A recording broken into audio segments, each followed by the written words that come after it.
Joshua describes Israel's entering and conquering the Promised Land after the death of Moses.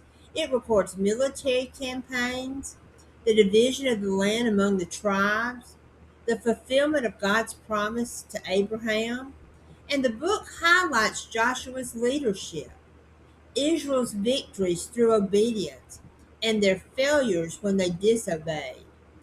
God, it is a book of action, transition, and fulfillment. When was it written? It was approximately the 1400 to 1370 BC, during and shortly after the conquest of Canaan.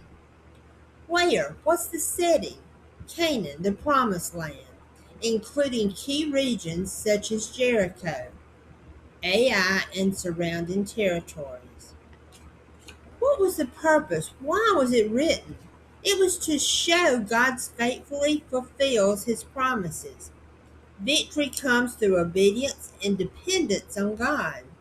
Leadership transitions from Moses to Joshua, and the importance of courage in taking possession of God's promises. Joshua teaches that promises must be possessed, not just believed.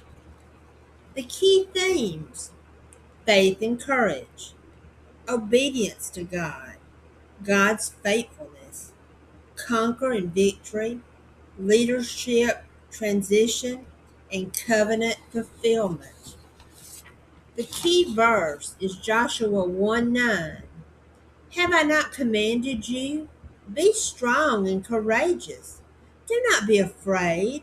Do not be discouraged, for the Lord your God will be with you wherever you go.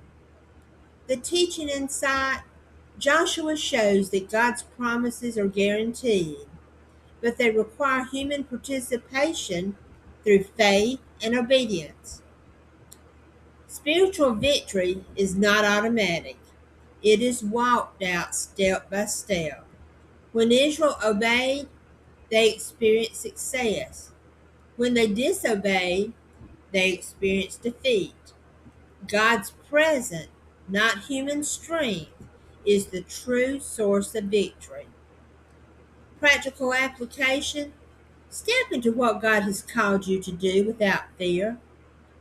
Trust God's presence more than your own ability.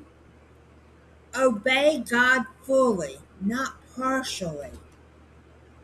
Recognize that spiritual victory requires action, not just belief.